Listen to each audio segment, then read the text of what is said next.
this video, we're going to talk about how your nervous system spots red flags before they're even in your conscious awareness, and how it's a better barometer of if someone is emotionally unavailable than actually trying to assess that person's behavior. We'll also talk about how to distinguish between anxiety and excitement so that you can more accurately assess your own feelings about a new dating partner. And we'll talk about how being a buzzkill on a date can actually work in your favor and filter out emotionally unavailable partners. Hi, I'm Katya Morozova. I'm a personal and relationship coach and a NARM practitioner. I help people recover from their breakups and become secure in their relationships so that they can finally have the love they want. I do this by using the wisdom of attachment theory. If that sounds interesting to you, then definitely subscribe to my channel. I'm also the founder of katyamorozova.me, and if you'd like to work with me one-on-one, you can book a coaching session on that website. If you really want to know when you're engaging with someone who is avoidant or emotionally unavailable, it's important to pay attention to your own nervous system and attachment system and what it's saying about this person. Yes, that's right. There are signals that a wise part of us is sending that actually contains information that we need to avoid avoidant partners. And by the way, this is really more about avoiding people who are emotionally unavailable and not ready to have a relationship, rather than demonizing the dismissive avoidant or the fearful avoidant attachment style. There are plenty of people out there who lean more avoidant, who still work on themselves and make great partners, but they may identify still as more avoidant. The first way your nervous system is going to support you in spotting red flags is actually by showing you when you're feeling anxious versus when you're feeling excited in the dating process. And a lot of times when we have insecure attachment styles and we're dating, these two things get conflated and we can't really tell which is which. Are we really feeling excited about this person, or actually it's this interaction making us really nervous? And this skill is going to be key in understanding the invisible dynamics in your interactions. So I'm going to give you two scenarios of what likely happens in your interactions with avoidant partners in those early stage dates. I'm going to give you the first one, which is what you observe that gives you what you think is a sense of excitement. And the second one is what likely gives you anxiety. And then we'll get into why these two get confused and how to differentiate them. So this is probably what you're feeling when you get excited about someone. You meet someone and you instantly feel magnetized to them. You may even feel this kind of rushing sensation. You start to have tunnel vision about this person, and any other prospects or possibilities disappears. And immediately you recognize that they're a catch, and you're not entirely sure why, but you feel this need to really put your best foot forward and be on your best behavior with them. You feel deeply attracted to them and can't help but admire them. They exude a confidence and easily talk about their strengths and accomplishments, or they embody that thing that you are most attracted to. And initially they're consistent, which you note and check mark and tell yourself that this means that they're secure. And once you tell yourself this, it's off to the races. So they've passed all of your tests and you really want to give this relationship a shot. And now here's what anxiety sounds and feels like. And once we define these two modes, we'll deconstruct how to, again, differentiate them. Now, anxiety says this rushing sensation is actually really overwhelming. Anxiety second guesses what you say or do around this person, or gets really quiet all of a sudden and lets them lead. Anxiety notices that even though they have the ability to be expressive, they're really not sharing anything vulnerable. They keep the conversation intellectual or about adventures, pursuits, whatever they're reading or studying or interested in.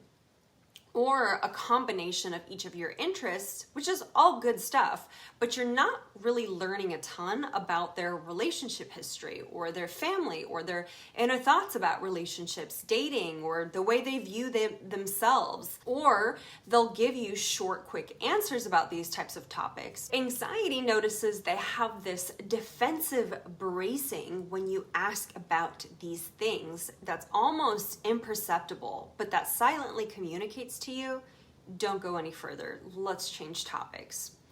And anxiety will start to say, since you're already feeling so infatuated with them, let's begin to follow their rules for connecting. And as time goes on, anxiety notices a certain rigidity to the way you spend time together, whether it becomes mainly going to their place versus yours, or how much time you spend together, or how often you communicate. But you do start to notice that you make a lot more accommodations in their direction and about their needs and preferences. And here's the fascinating thing about the examples that I just gave you. Even though the anxious and the excited experience seems like it's happening to two totally different people, the truth is that this is the internal world of one person. So in psychology, there's a term called attentional bias, where we prioritize certain information while ignoring other pieces of information. So while we're busy focusing on all of the exciting things about this person, we're actively ignoring the things about this person and interaction that's giving us anxiety. So why does this happen? Why do we focus on the positive parts of a person while omitting the negative? Or why do we focus on our excitement and ignore our anxiety? And I think there are a few reasons, so let's get into those. The first reason is that people with insecure attachment can often misinterpret their own emotions. So people with insecure attachment tendencies, especially those that lean a bit more anxious, will often struggle to tell the difference between excitement and anxiety. So they may overlook discomfort and anxious feelings and assume that they're only excited about the person's positive attributes. I mean, it's certainly much more pleasant to focus on our positive feelings versus our negative ones, right? And for many people with anxious attachment, excitement and anxiety can also feel very similar in the body, like a buzzing sensation, elevated heart rate, or a fluttering feeling in the chest.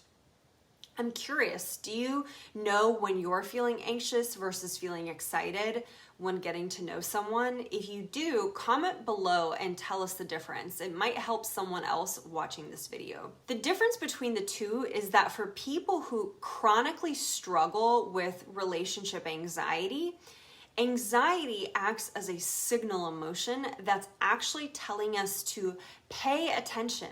Pay attention to our discomfort or our disappointment at the thing they just said that feels kind of like a red flag instead of ignoring it.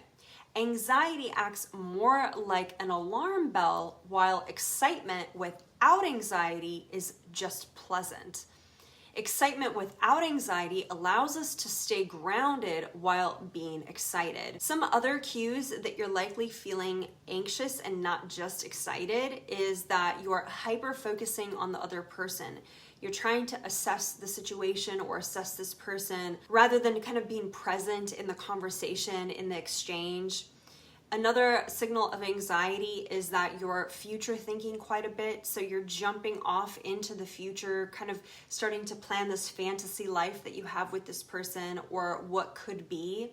Again, anytime you start to notice that you're moving out of the present moment, that is likely a sign that you're actually feeling quite anxious and not just excited. Anxiety can be misinterpreted as an attachment cue. So this means that feelings of anxiety in a romantic connection may actually be misinterpreted as feelings of attraction. So if we're used to feeling anxious in our romantic relationships, or we come from a family system where we often, felt anxious around our attachment figures, then our anxiety can actually be mistaken for attraction and can actually be a cue to our attachment system to attach to someone we feel anxious around. So if we're used to feeling anxious around romantic partners and we meet someone and our interaction with them triggers our feelings of anxiety, instead of thinking, oh, I'm feeling anxious around this person, we may actually think, oh, I must be attracted to this person.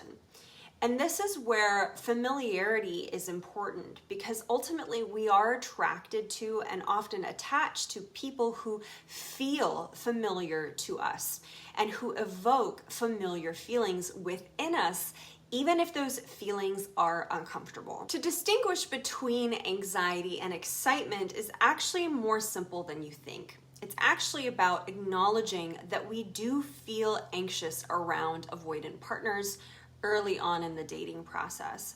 Most of the time when I talk to clients at the end of a relationship who are struggling to get over their avoidant ex, they can actually give very clear and specific examples about something their former partner said or did early on that was a red flag for them.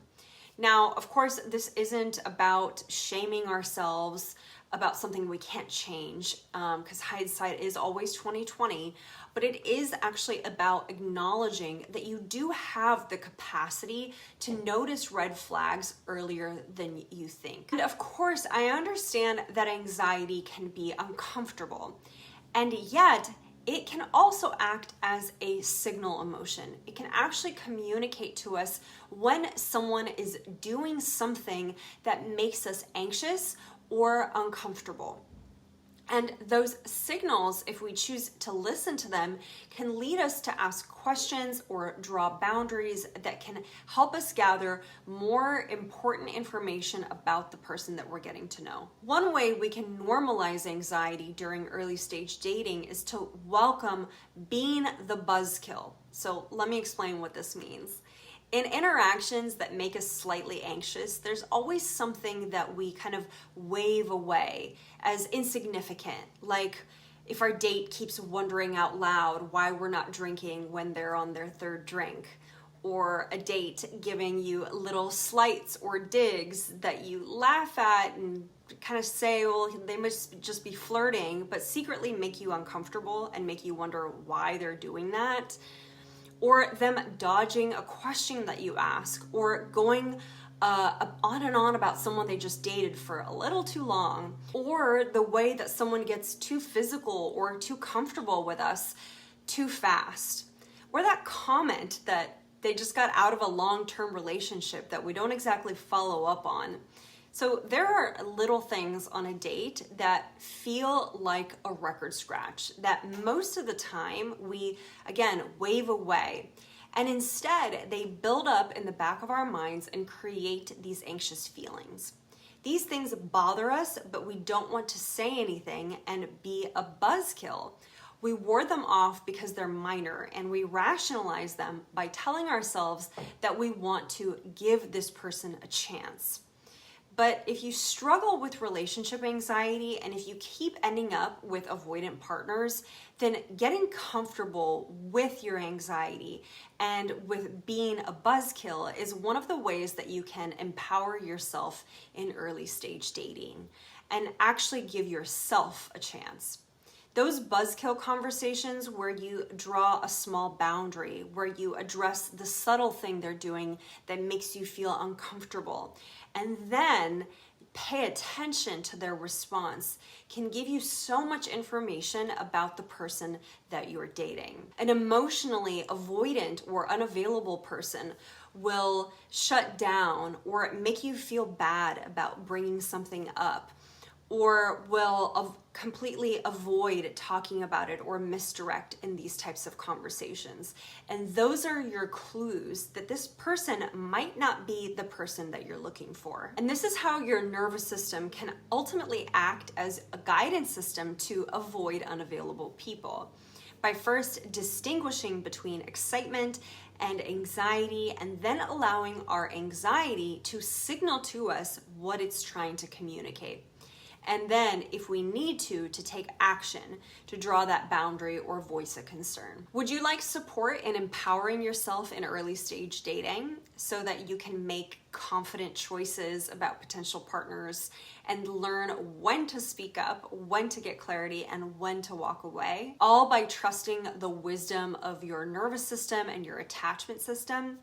If so, you can start by booking a coaching session on my website at katyamorozova.me/single-session. Did you like this video? If you did, go ahead and like it and subscribe if you want to watch more videos that help you become secure in your relationships and have the love you want.